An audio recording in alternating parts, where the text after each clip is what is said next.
and hand it over to Dr. Marissa Young. Introduce our speaker.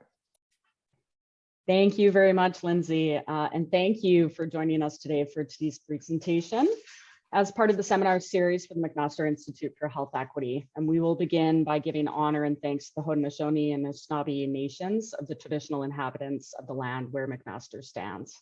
To say that is to acknowledge a debt to those who are here before us and to recognize our responsibility as guests to respect and honor the intimate relationship Indigenous people have with these land.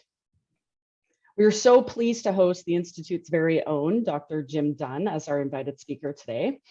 Dr. Dunn is a professor and chair of the Department of Health and Aging and Society at McMaster University, and the actual formal director of the McMaster Institute for Health Equity. I'm only acting because, of course, this year Jim is on research leave. So we are even more grateful that he could join us today to share findings from his multi-year longitudinal study of the residential impact of the major redevelopment of the Regent Park public housing development in Toronto. So with that, Jim, I'll turn it over to you. Thanks so much. Thanks very much, everyone. It's very nice to come off the bench like this and join you on the ice, as it were. So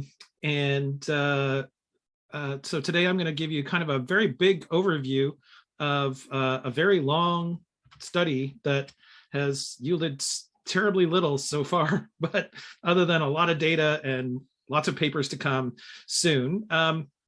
But what I'm going to do is I'm going to focus mainly on a longitudinal study that was part of this broader set of studies that looked at the impact of the Regent Park redevelopment on the health of the residents that were affected.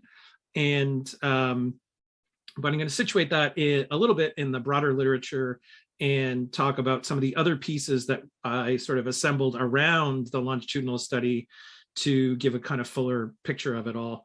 And hopefully someday I'll be able to pull it all together into a single document, maybe like a book or something like that. Although time is running out quickly on my sabbatical for that to happen, at least in this year. But lots of progress has been made, and we're at a really great place with the data analysis that I'll describe in a moment. Okay, so what I want to do is start with a little bit of background about Regent Park. It is a neighborhood just east of downtown Toronto, that is at the time of the beginning of this redevelopment in 2004 was home to about 2,100 households and 7,500 people. And that's the official number, 7,500. It was the real number was I think pushing 10,000 for a variety of reasons. But anyways, phase one of the redevelopment, and the phases in this are different parcels of land. So it's a 69-acre site, as I alluded to, just east of downtown. And the phases are different parcels of land. I'll show you a map of that in just a second.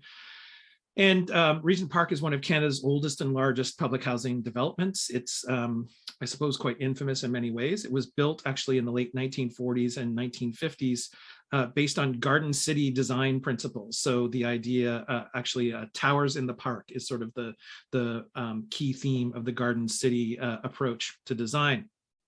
The demolition and redevelopment was initially costed at $1 billion and change. Mostly without any outside government money, actually. So it was a very, it was a situation where basically it was a partnership between Toronto Community Housing, who owns all the public housing in Toronto, and a developer. And they basically partnered, they demolished the old public housing buildings, they replaced all the public housing units, and also built a whole bunch of condos, and then they shared 50-50 in the proceeds of this, in the profits from the condos. And it was the profits, the Toronto Community Housing share of the profits, that built the new social housing. So that's how it ultimately happened, and how they did it without a lot of outside government money. Now, there was some government money that went into improving some of the underground infrastructure and amenities that we'll talk about shortly as well. What's interesting is when I first got involved in this, or the reason I got involved in this is because of a meeting I had in 17 years, almost exactly to the day, 17 years ago, with the CEO, that's how old I am, with the CEO of Toronto Community Housing and his team. And that's Derek Ballantyne. He's now the chair of the board of Canada Mortgage and Housing Corporation. And Derek said, "We think we're building healthy communities." And I said, "Oh, that's interesting." And he said, we think that social mix will be good for our tenants. And I said, oh, well, that's an interesting belief. And it is also, there's an evidence base that's kind of like equivocal about that. It's like, well, maybe there's evidence of that, maybe not, it's mixed. But it was a testable proposition because all of the people who were displaced as part of the demolition of the old Regent Park buildings had a right to return. So we could do a pre-post study with the same people before they left, and then again after they came back into new housing, at least in principle. He also said, we think that the urban design that we're going to put in place, which is a reintroduction of all the through streets, because the Garden City didn't believe in streets. And so it had all these paths and grass between buildings. There was only one street that went through Regent Park, and that was Dundas Street from east to west. And it was more than just a bad place to order a pizza in Regent Park because of the lack of streets, because all these buildings had street addresses, but no street in front of them. So it was a bad place to order a pizza, but it was also very bad for a lot of crime issues and safety issues as well. So they reintroduced the through streets into kind of a typical sort of grid pattern, and then they were also going to implement a social development plan, which paradoxically has not really ever gone to plan, and it took a long time for the social development plan to actually be fully funded and sort of fully articulated. But I was hooked. I thought, wow, this is really interesting. And rather than doing the studies which I had done in the past, which were cross-sectional studies looking at the association between housing conditions and health, I could actually see a way to do an intervention study, if you like. So people get an improvement in housing, and we can track the impacts on health of this improvement in housing. And that was really interesting. So it's not like Toronto, that my being hooked and my partnership with Toronto Community Housing led to any money from them or anything like that, because it didn't. It meant that I got to go and apply for a bunch of grants. And that's ultimately how I supported this research over quite a long period of time. So the background to this, though, is that there's a large body of literature, largely from the US, on public housing concentrated poverty and the harmful aspects of geographically concentrated poverty. There's claims about that geographically concentrated poverty leads to isolation from social networks that contain social resources for people, their impacts on health and healthcare, child development, educational opportunities, isolation from economic and job opportunities, as well as crime and violence. And there's been a whole bunch of things that have been done to try to redress some of those problems of concentrated poverty in the US and to some extent in Canada. So a couple of the big name ones were in the US were two large initiatives, one called Moving to Opportunity, which started in about 1994. And it was a very, very large initiative in 5 large cities across the US. And it was deconcentrating people from public housing. So it randomized people to receive a voucher for public housing that could only be redeemed in a neighborhood with less than 10% poverty. So essentially a low poverty neighborhood. So that was getting people from concentrated poverty into a low poverty neighborhood. Another arm of the study got a voucher that could be used anywhere. And the control arm of the study got some counseling on moving. And ultimately, they were all deconcentrated eventually, because this was also about tearing down old public housing and rebuilding into new developments. But the Moving to Opportunity was described to me, has now become really an important kind of policy understanding in the US, and there are a lot of policies now designed around it. But I kind of remain convinced by the way it was described to me the very first time I heard about it, where somebody said to me, it's a really interesting experiment and a terrible policy. And so anyways, we could talk more about that, but this is not like Moving to Opportunity. This is a lot more like another big initiative that was related to public housing in the US called Hope 6. Hope is an acronym for Housing Opportunities for People Everywhere. 6, I don't know what the 6 refers to, but in this instance, we'll just call it Toronto because it's the 6, right? And so anyways, Hope 6 was about in situ demolition and reconstruction of severely distressed public housing into mixed income communities. And one of the grants that supported the research I've done was from the MacArthur Foundation out of Chicago. And they, the scientific officer there, after we got the grant, I described to him what was going on in Regent Park, and he said, oh, this sounds like a very robust Hope 6 project. And I said, oh, okay, great. So which actually is totally the way it read. in all the planning documents. So if we go back deep into history of Regent Park actually started in the 1930s and the first Regent Park, if you like, that was built in the 40s and 50s was a slum clearance initiative. So this is what the housing looked like in the 1930s. The lieutenant governor of the day, Herbert Bruce, actually commissioned a large report on the housing conditions and its impact on health of the residents of Regent Park with a focus on children. Herbert Bruce was a very famous Torontonian who actually also started the Wellesley Hospital. But he did this while he was lieutenant governor, and it recommended a whole bunch of things, that some of which kind of came to fruition in the redevelopment of Regent Park. So Regent Park, this is the sort of older Regent Park South part of the neighborhood, which is these 3-story walk-ups with the very kind of iconic dark red brick and the emerald green balconies, which have become sort of emblematic of Regent Park. And then this was the newer stuff done in the 1950s, which was quite a bit more modernist. So anyways, and there was quite a social divide also between Regent Park North and South that I can't really go into, but more of Regent Park. And then there was also a small number of townhouses as well in Regent Park. And so, if you look at these, they actually look like pretty decent housing, and they actually were pretty decent housing. The difficulty is that I think this was an issue even before this, but in the early 1990s, the federal government pulled all its money out of new housing investments, and maintenance became a significant problem. So essentially the interiors of these units were quite dilapidated, and there were all kinds of issues. And it actually came to the point, and this is part of what motivated the redevelopment, is that it was actually cheaper to demolish and rebuild with the scheme that they developed than it would have been to try and get the money to renovate and bring them back up to full quality. And the fact is, there was just no source for that money. So Regent Park has, as I alluded to, has 7,500 people. At the time of the redevelopment, it was 100% rent geared to income housing in the neighborhood. There's no other land uses and no other types of households. 65% of people in the neighborhood had lived in Canada less than 10 years.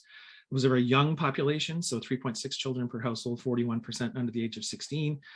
5% seniors, an average income of $15,000 a year, and diverse multiple languages. We did interviews in over 20 languages. I've forgotten the exact number now, but there are 8 languages commonly spoken in Regent Park, and all of our written materials went with a cover page in those 8 languages that said, what is in this envelope is really important. If you can't read English, please get someone to help you. And so that was what we did. But in the actual interviews, when we had people who needed simultaneous translation, we provided it.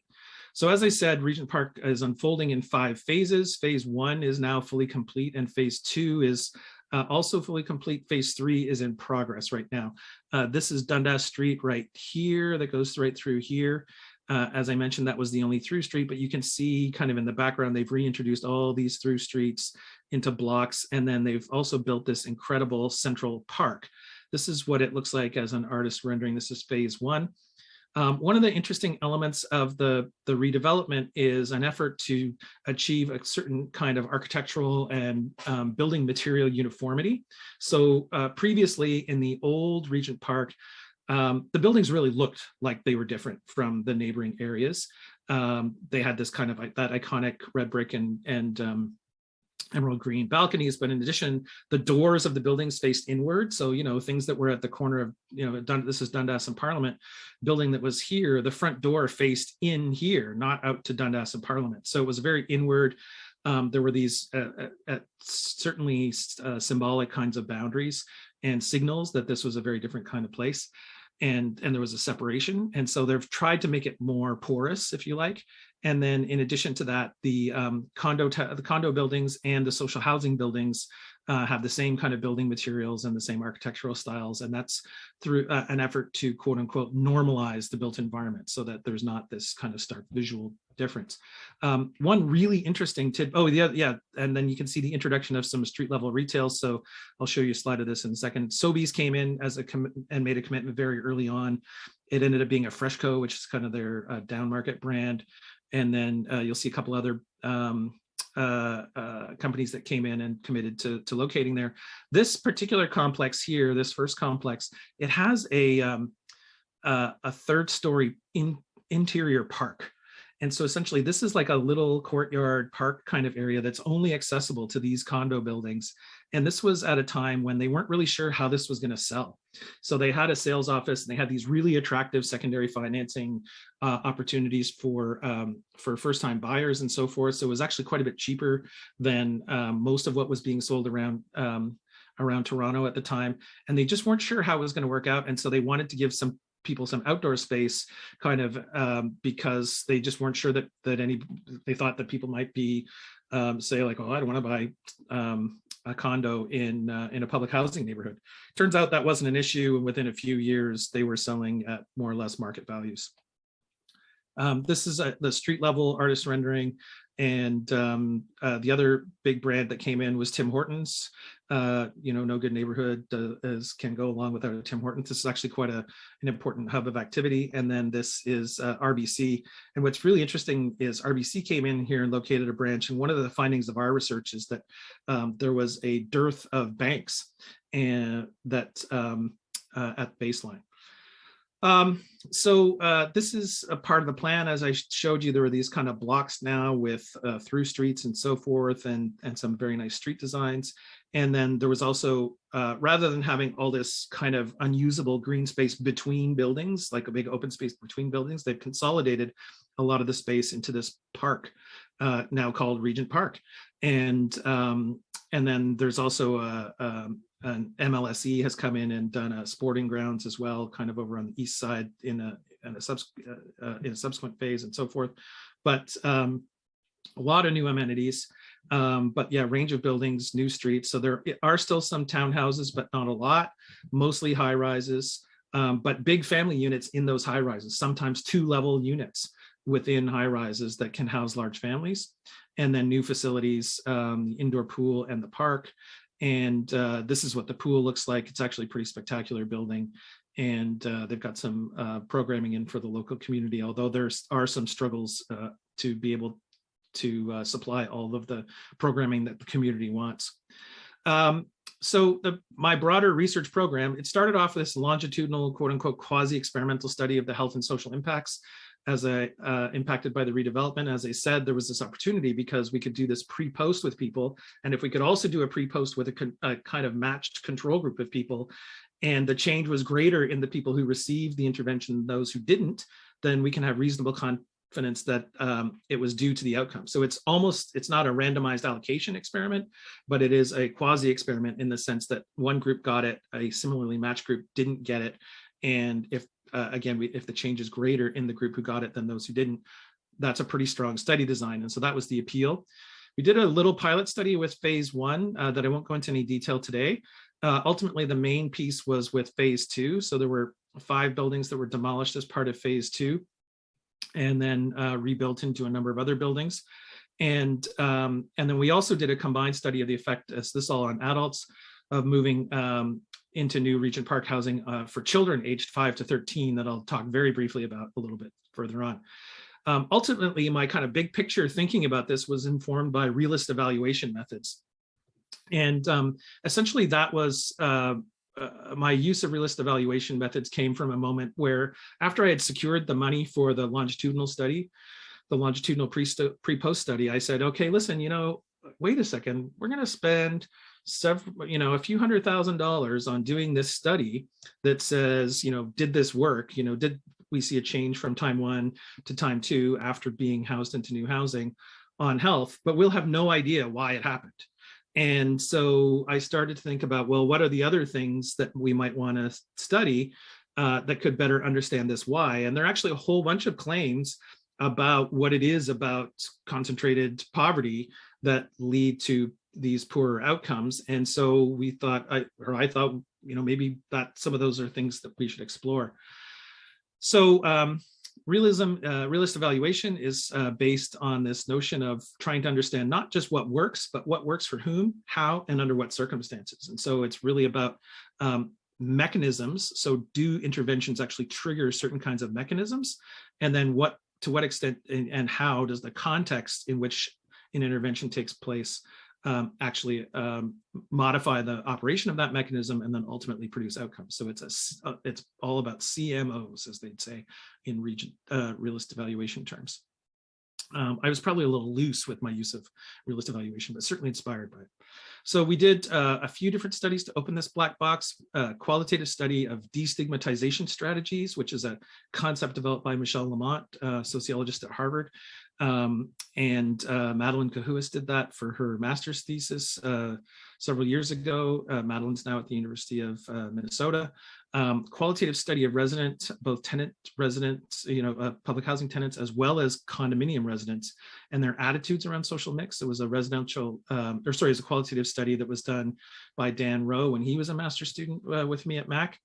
And then I also required some money to do a survey of tenant and condo residents regarding issues like stigma and collective efficacy as a result of the redevelopment.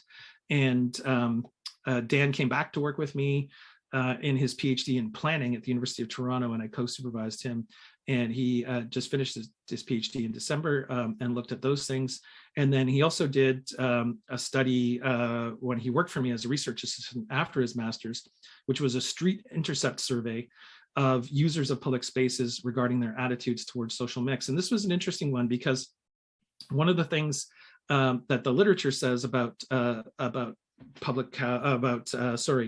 these kinds of socially mixed redevelopments, and there have been dozens of them around the world, is that, quote unquote, they don't work. And the threshold of don't work is actually that they typically don't see a lot of integration of the social networks of the social housing residents with the infused upper income people. So in other words, what was imagined is that one of the things that was isolating people from opportunities was that they didn't have access to these social networks that had resources. So job finding networks is kind of the typical one that gets put out there. And what they found is when they kind of artificially infuse these upper income people into these social housing neighborhoods, they don't really form fast friendships. And I always thought, well, why is that the kind of benchmark of success? And wouldn't it be more helpful to actually do something that's a little bit more inductive and look at where people actually interact, not whether they interact, but where they interact. And in this redevelopment, the places where people would interact in a less familiar way would be in the public spaces that were created as a result of the redevelopment. And so we did this street intercept survey at 3 different sites, including the Aquatic Center and the Tim Hortons at Dundas and Parliament. And it yielded some really interesting results. And it was a really interesting methodology as well. Anyways, on to the longitudinal study. The main objective was to determine if adults who moved from, I've got an old slide in here, who moved from old Regent Park housing to new housing showed significant improvements in depressive and anxious symptomatology. So you'll see this phasing stuff is a little confusing, and I'll explain it in a second. Secondary objective, and the main outcomes were depressive and anxious symptomatology and general health status, and these are called the common mental disorders. I'll speak to those in a second. And then the other thing, secondary objective, was to see if there were any improvements in a whole bunch of other social determinants of health. There's a philosophy about cohort studies is that you should never let a good cohort study go to waste. In other words, you should ask about lots of things if you can. So the study was a partnership between the research group at St. Michael's Hospital, where I have an affiliation at least at the start of the study. This was before I came to McMaster. And we partnered with Toronto Community Housing, a group called Regent Park Neighbourhood Initiatives, the Community Health Center, the Christian Resource Center, which kind of functions as a non-denominational support center for a number of services, Canada Mortgage and Housing Corporation, the federal government, the provincial government, and then we had 2 tenants from Regent Park who were on our advisory committee as well. We had a multidisciplinary research team. And this research overall was funded by a whole bunch of different grants, a couple of different ones from CIHR, the MacArthur Foundation, as I said, and a little bit of seed money from the federal government and the provincial government. And Another way of talking about the study design is calling it a prospective cohort design with a comparison group.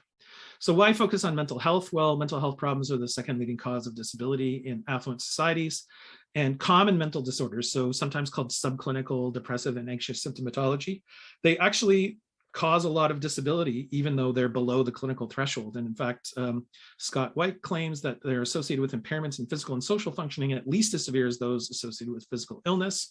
They have a high prevalence, and they account for a large number of lost work days to illness and general practice consultations in the studies that have looked at this. In Regent Park, there was a high prevalence of these things in the community, and it was a major community concern based on what we heard from the tenants and the community health center in particular. So, as I said, we asked about a whole bunch of secondary things that included employment and income, educational attainment, social support, health behaviors, chronic conditions, unmet need for healthcare, stress things, housing satisfaction, neighborhood satisfaction, psychological sense of community, life satisfaction, and children. We use something called the Strengths and Difficulties Questionnaire. You get an idea, a lot of different things. So there's quite a mountain of data. Okay, so thinking about the actual study design, at the baseline, like I said, there were 5 buildings and they were all kind of right beside each other. And we went out and tried to recruit people who lived in those buildings into the study. They were all eligible.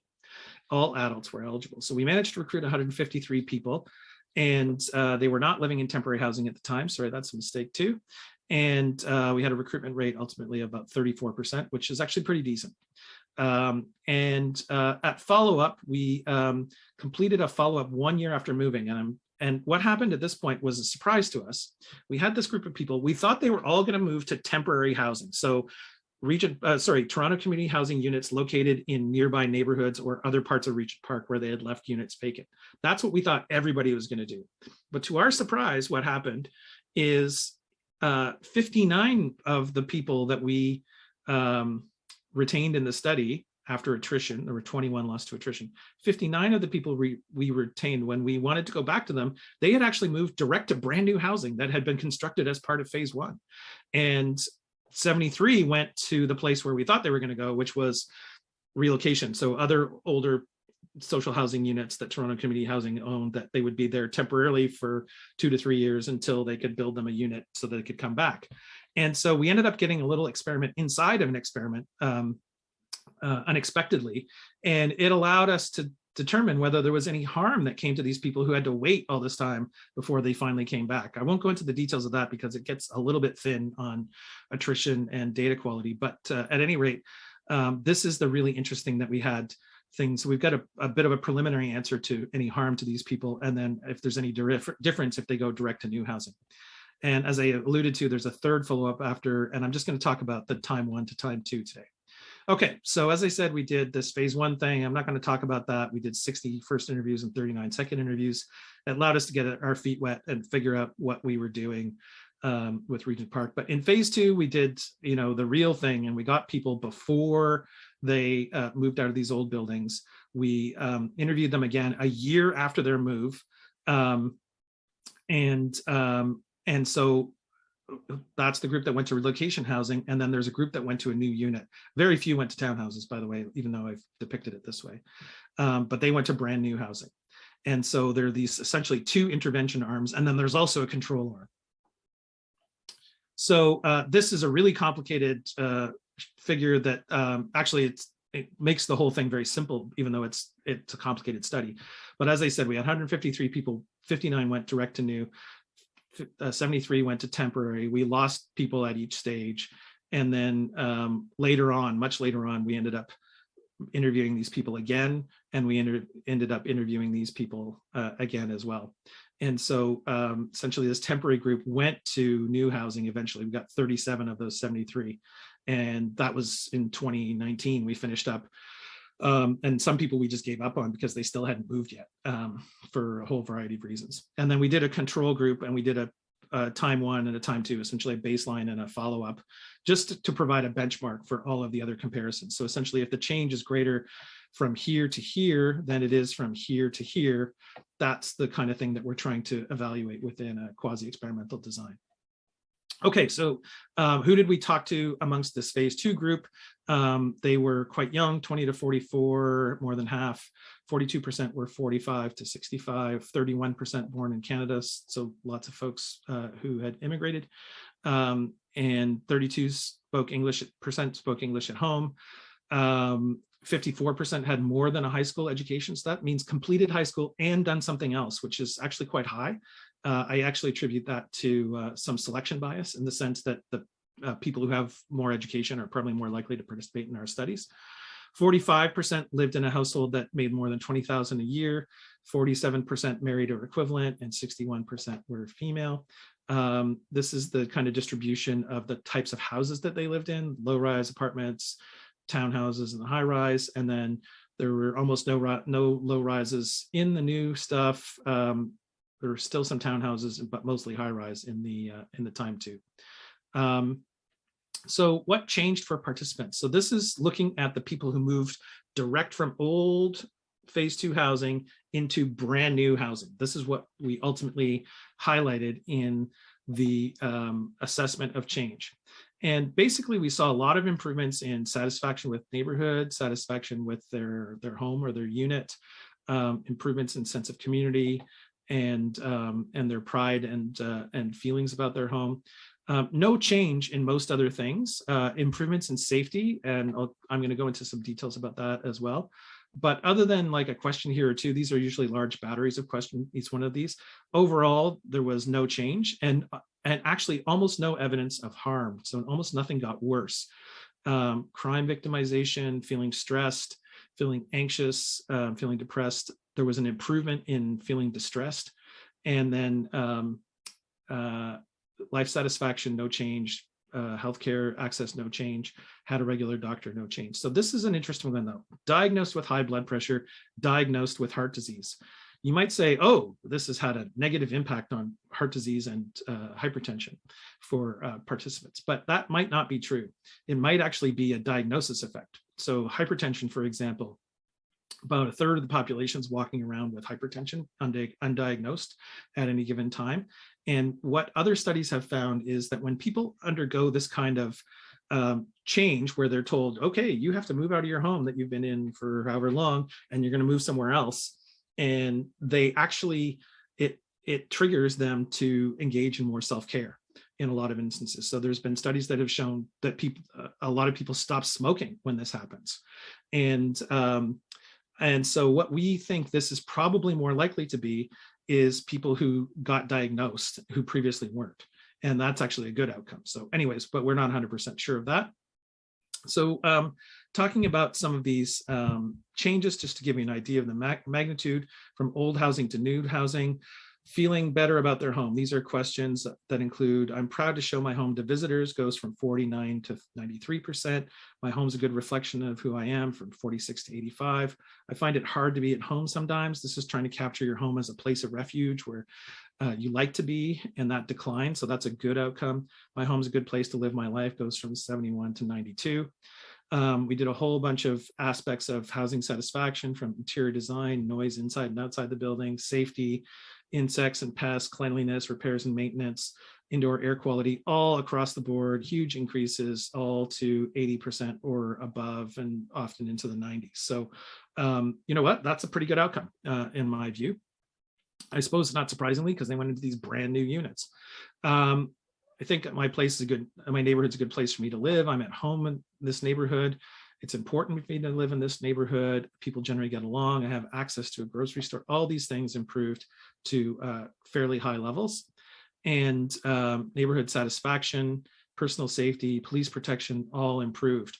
Now, a little deeper dive into safety, though, we asked some very specific questions about safety and life after dark. I feel safe being at home after dark, goes up from 67 to 83. I feel safe from crime when walking alone after dark, up to 79%. I stay at home because I'm afraid to go out at night alone, goes down from 31 to 17. I feel worried about being at home in the evenings, goes down from 33 to 17%. I'd use public transit alone after dark more often if I felt safer from crime, goes down from 63 to 33%. So really some important improvements across the across the board, but at this, and then also reduction in property crime victimization from 22 to 7%. In terms of feelings, more feelings about community safety, gang activity has a high impact on community safety, goes down from 34 to 14. Drug activity and its impact on community safety goes down to 19%. Police treatment of youth goes down, and concerns about that go down from 29 to 7. And discrimination has an impact on community safety, goes from 22 to 8%. Switching gears to the child study now, I'll just give you a brief little snippet from that. This is really an interesting finding. So this is from time 1 to time 2. So going from old housing to new housing, what we saw, and this is something called the Strengths and Difficulties Questionnaire, and it's either a parent report for everybody in our study, a parent or caregiver, and the comparison group showed no change from time 1 to time 2. The people who went to new housing showed the largest change from time 1 to time 2. And the people who went, the kids that went to relocation housing, so from old Regent Park social housing to another social housing unit somewhere else, they actually showed an improvement in STQ, which is interesting because you'd think that a stressor like that going to a similar kind of housing, not any big improvement in housing, wouldn't produce an improvement like that. But one possible explanation is that it is a threat to the family and it leads to more protective behaviors by parents, and the kids benefit from those protective behaviors and the attention that they get from those protective behaviors. So anyways, lots of things to unpack there, but that's just a little bit of a snippet from the child study. Overall, we found significant positive changes in how people feel about their homes, about their neighborhoods, and about their safety. We saw a significant improvement in distress, but no change in a whole host of other things, and but very little evidence of harm. I'm not saying that wasn't harm, it's just that the things that we asked about, there wasn't harm. The results were very similar to what we had in phase 1. And ultimately, the factors that are directly affected by relocation to revitalized housing showed positive, significant change. And so what I'm kind of signaling here is that I was on the radio several years ago, and Matt Galloway was pushing me to say, like, shouldn't we have expected a bigger impact on health as a result of this? And my answer was no, actually. I only ever expected potentially a small impact, because almost nothing else in people's lives changed. They moved from an old housing unit, potentially, with some safety issues and so forth, to a newer housing unit with a reduction of those safety issues. But all the other things that in their lives stayed the same. They were still social housing residents. They were still largely marginalized by poverty, racial discrimination. They had a cumulative lifelong impact of all of those things throughout their lives that led to their mental health status at the time that we started the study, and all of those things still are in place. We can't undo those effects retroactively. So none of those things changed. But the things, and the other thing is, there's a whole host of other things other than people's housing that affect their health. So we wouldn't necessarily expect that big transformation on people's health, but we can expect these impacts on their satisfaction. And those are things that are directly controlled by Toronto Community Housing, the City of Toronto, and the people doing, and the developers doing the initiative. The other thing to bear in mind is just the context of this is that some of the new amenities were already built while people in the old units, and some were still waiting to be built after people had moved. So essentially the upshot of this is that some of the benefits of the new neighborhood had already begun to be experienced by people in phase 2 at baseline. We had people saying in between questions informally, like, oh, it's great, all the things that are happening around the neighborhood. And, there's now a store here and we enjoy that, and et cetera, et cetera. So essentially, it's an unfortunate word, but they would call this contamination. So essentially the baseline group had been contaminated by the intervention prior to our collection of the data.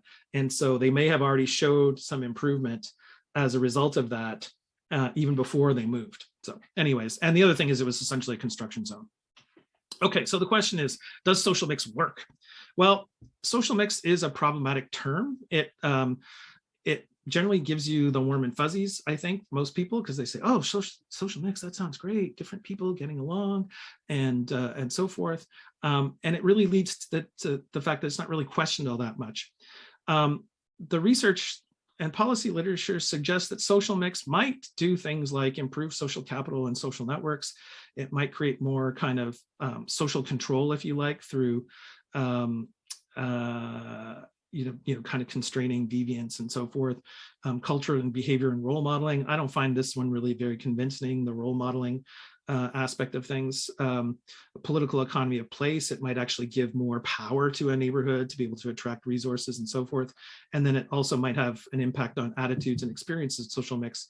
The literature, though, really says that mostly people kind of shrug their shoulders and say, like, yeah, it's good, but like it's not transformative.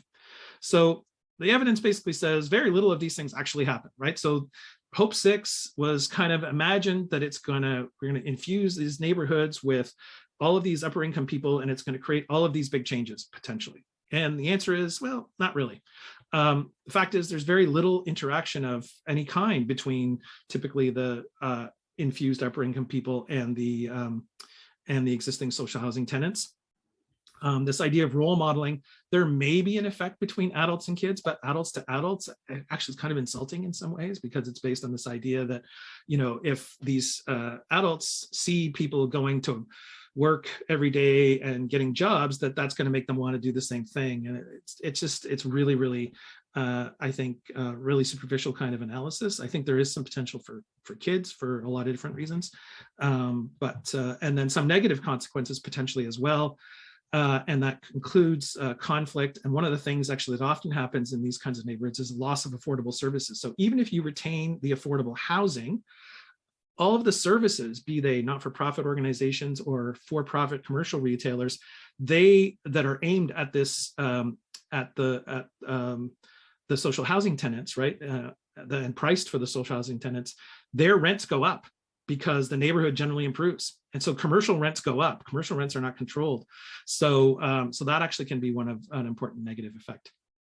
In thinking about mechanisms, pathways, and so forth, like I said, the impact of social mixing is equivocal.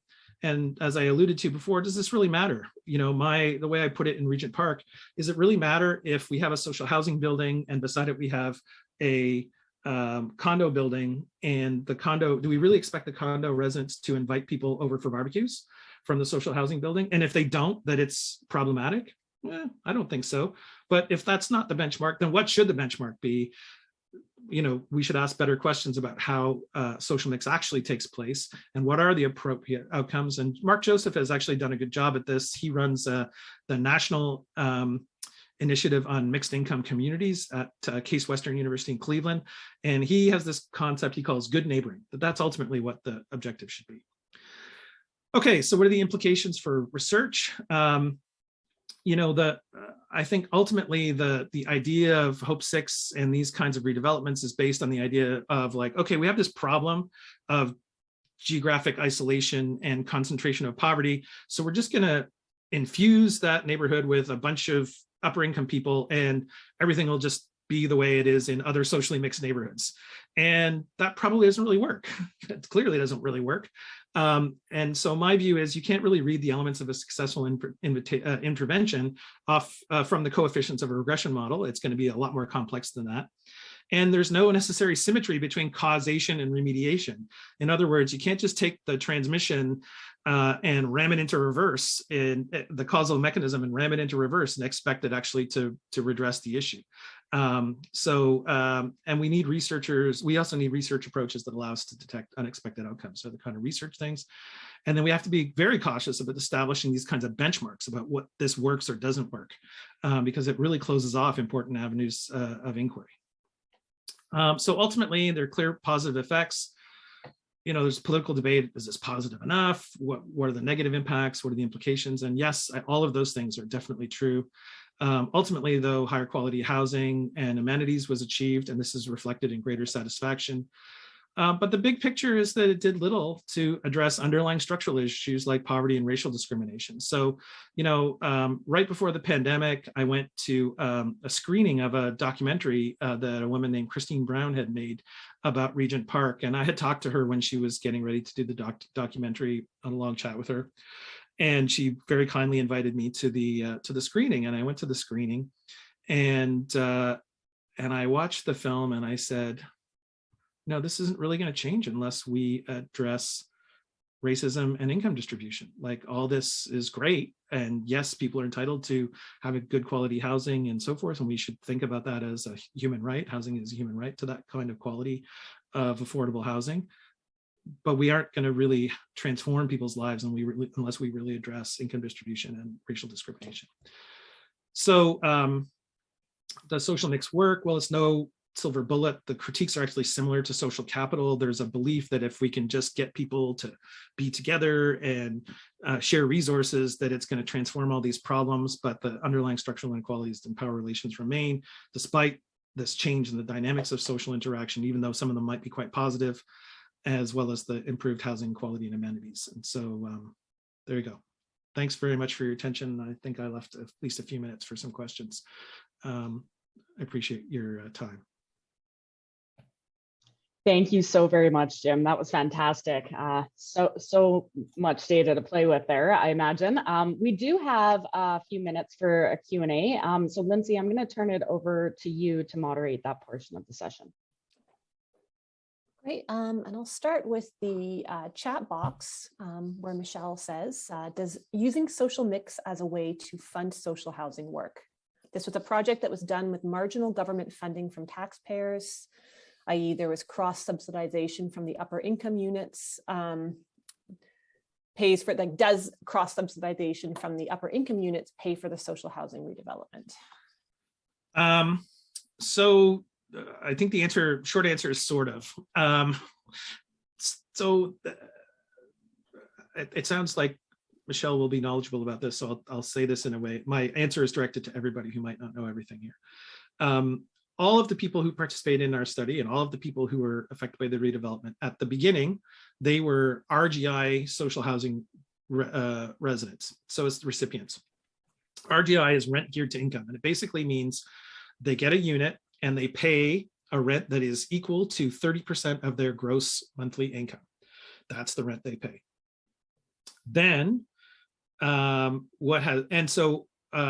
every municipality in Ontario, there's 47 what they call CMSMs, Consolidated Municipal Service Managers. Everyone has a certain number of RGI spaces that they have to maintain. So in this case, they had to do one-to-one replacement of all of the social housing units and the RGI. So all these people kept their RGI from time one to time two, but the units were reconstructed essentially with this, as you say, cross-subsidization, Michelle. So it's kind of a different dynamic. In terms of other kinds of models, it really depends on the financing of, what are the rent levels and what's the financing model and so forth. In this particular instance, it was a very much a sort of designed to be a straight swap for Toronto Community Housing, where they said, okay, we got this asset, and the big asset was their land essentially, right? So in the first two phases, they did it as a partnership with the developer and retained ownership of the land. But in phase three, they actually sold the land off. So what happened, the city did anyways.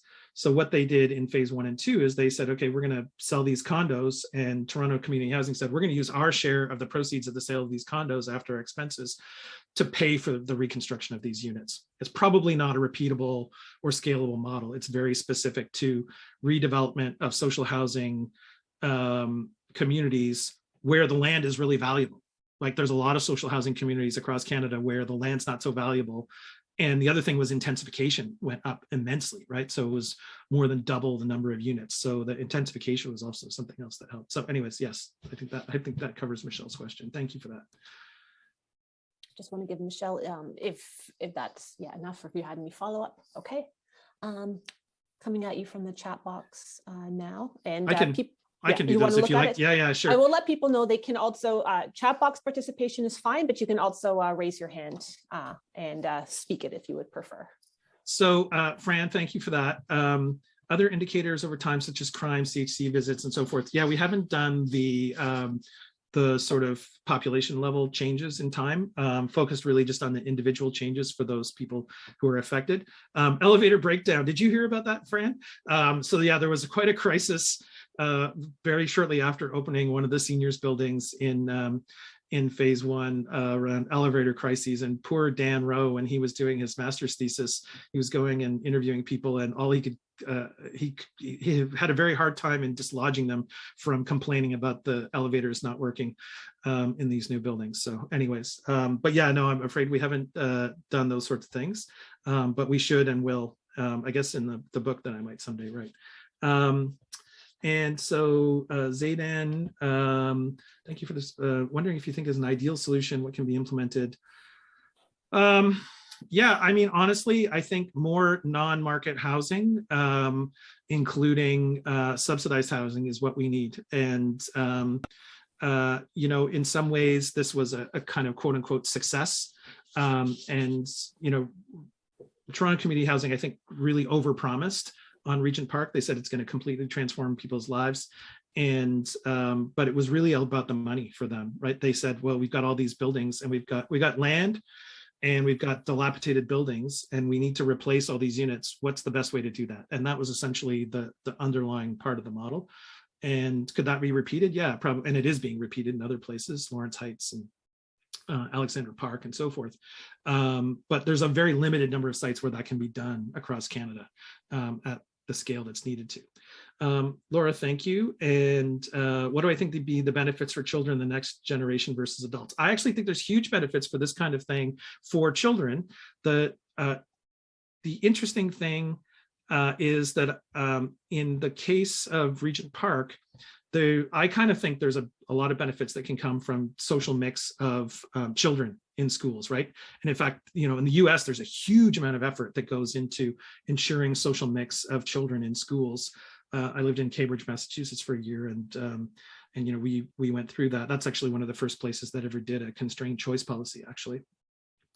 The thing is, that didn't actually happen in Regent Park because the condo units that were built, there were very few units that were built for families. They're almost all 1 and 2 bedroom. So there's almost no upper income families that were quote unquote infused, if you like, into the neighborhood. There's a few in townhouses. So we don't really get a sense of that.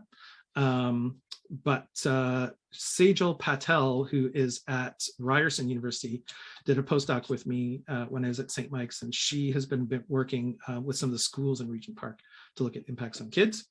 Emma, and then I'll come to the 3 hands that are up in the squares.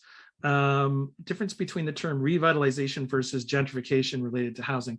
So, well, revitalization is the kind of the official term that Toronto Community Housing uses. The UK and elsewhere, they call it regeneration, but these are all kind of vague terms. Gentrification is a very specific term that is a change in the population, and essentially going where there's a change in the population from lower income and marginalized groups to upper income and less marginalized groups. And so, you know, some people have called this state-sanctioned gentrification and so forth. And I think, you know, that's a valid critique. But yeah, that's the terms. Okay, so I'm just going to go from left to right here. Sorry if I got the sequence wrong, but I'll go to Ali.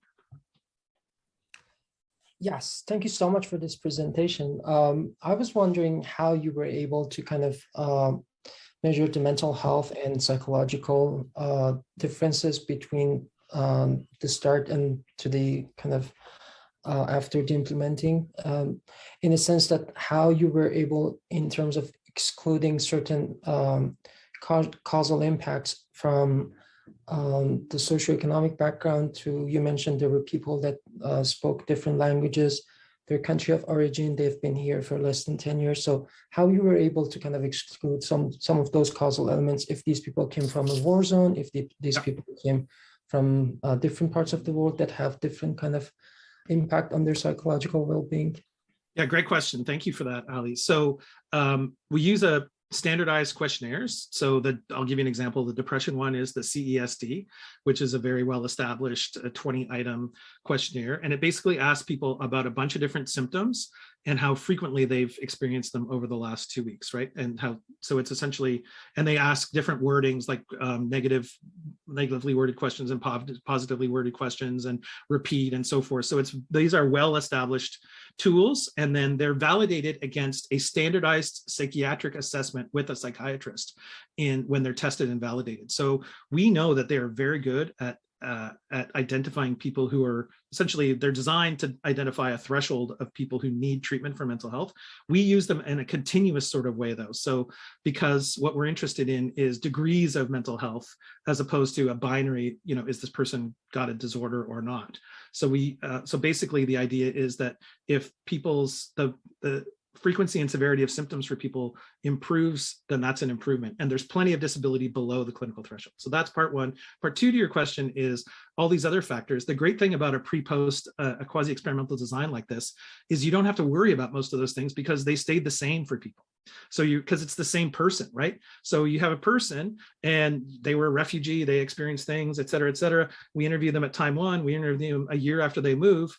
All those things are still the same. They haven't changed. So you actually don't have to control. It actually controls for a whole bunch of confounders for you. Now, that said, we've done some more sophisticated modeling beyond what I showed you today to control for things that we think might have had an impact. And so we've been able to verify these, the patterns that you saw with this more sophisticated analysis. So I hope that helps, Ali. I'm going to move on to Danya.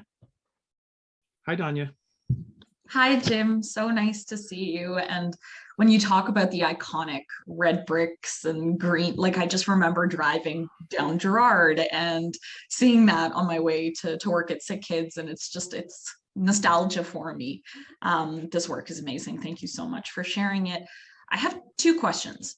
One, thinking about the data that you presented around not seeing significant changes with access to healthcare, being that the concentration of healthcare services in the region didn't really change, but you see an RBC.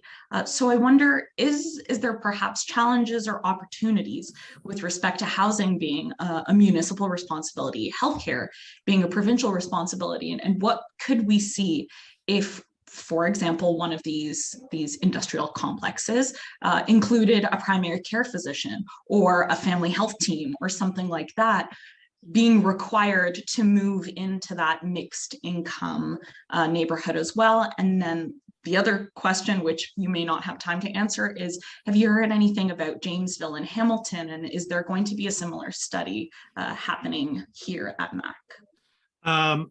So the answer to your question is that actually happened.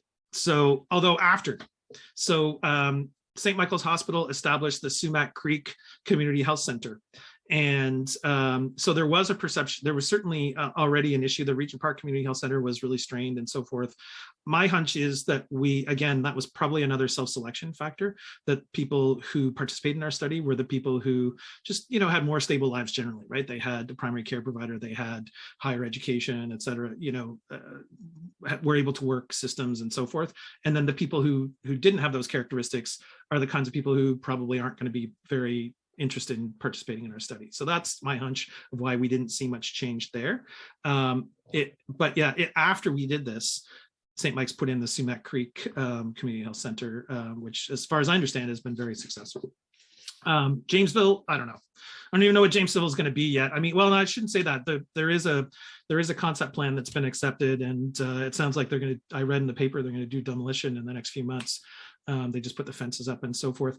I'll have to. I would give some thought to that, and I did run into Jason Thorne in December, and we made a sort of tentative pledge to get together and talk about social mix. So maybe. Thank you. Thanks. Jackie, and then I'll come to Jennifer if we have time. Oh, we're right at 3. Yeah, I think we can, but that will be, okay. We'll have to wrap it up after that. Thank you. If anybody has to drop off, thank you very much for attending. I appreciate it. Thanks for this talk and this research. I'm Jackie Smith. I'm here visiting from Pittsburgh as a Fulbright scholar this semester, and I just completed a study of privatization of housing in Pittsburgh and in the United States. And so we found that actually with Hope 6, most of the impacts of those developments ended up leading to a net loss of social housing. So I'm wondering if in this project, if there was a full replacement of all the social housing there. And also, what's the provision for maintenance? And, I mean, it seems like most of the effects you find are in the fact that people move to new housing. And is the state is the social housing gonna be run down because the private entities really don't have an interest in maintaining this? And then I think the other question that comes out of your study is the question of the amenities, which seem to be also a big driver of any improvements that you find. And so obviously that leads to some different questions about how public monies might be invested in ways that can contribute to health outcomes. But anyway, just a few thoughts, but thanks again. Okay, well, I can address all those. One-to-one replacement was required by provincial legislation of RGI units. So that was achieved with a little bit of fudging, I'll tell you. But anyways, that's a longer story, but they technically achieved it. And in fact, that's why when I talked to the MacArthur people after they gave me the grant, they said they thought it was a robust Hope 6 because, and I knew that they were referring to the fact that many Hope 6s had actually resulted in no replacement or a very modest amount of replacement. And it sounds like your research has reinforced that, Jackie. Amenities, I'm not sure that I can attribute too much to amenities in this particular study because it was still a bit of a construction zone and some of them were a bit of in a mixed state, but there has been a strong commitment to amenities and lots of kind of charitable involvement in that. So the aquatic center I showed you is a public aquatic center. It's a city-owned public aquatic center. The park is the park. There's an arts and cultural center that was established called Daniel Spectrum, established by the developer that was a partner in this. And they gave a zero rent 20-year lease for use of the community for a number of these spaces. Now there's a new developer who's involved in who's doing phase 3. So I'm not sure what Daniel's commitment will be long-term. There's a pretty impressive sporting grounds that were established, including a cricket pitch that was sponsored by Maple Leaf Sports and Entertainment. And so anyways, there's a lot of interest and kind of, corporate interest, which probably, as you kind of imply, might not be sustainable on some of these things. In terms of maintenance of the buildings themselves, the social housing buildings themselves, that's the responsibility of Toronto Community Housing, which is a corporation that is fully owned by the City of Toronto. And so, they're going to run into the same problems that they have throughout their system, which is, not enough money for maintenance and so forth. And so, in a way, they've kind of just done a big reset on a problem that they're always falling behind on. So I don't know if I have a really good answer for that other than to say what I did. So, but yeah, thanks for the questions, Jackie. That's great. It's great to meet you. Can I take Jennifer? Can I take Jennifer, Lindsay? Am I allowed? Yes, because you've already graciously told people that if they need to leave, they can. Okay. But yes, please. Thanks. Sorry for taking over your job on that one. Jennifer. What standards were applied to collection of sociodemographic data, race, ethnicity, gender, et cetera?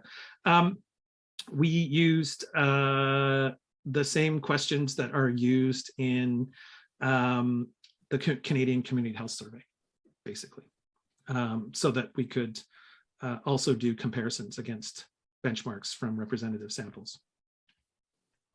Okay, I think that's Great. it. Thanks. Okay. Thank you, Jim, so much. And also thank you, Jackie, for providing that information in the chat too. She's provided a link to the report she spoke of. And thank you everyone for joining us today. This is really exciting research. Jim, thank you so much for taking time out of your research leave, and hopefully we can continue the conversation. Everyone take care and great to see you. Bye everyone, thank you. Bye.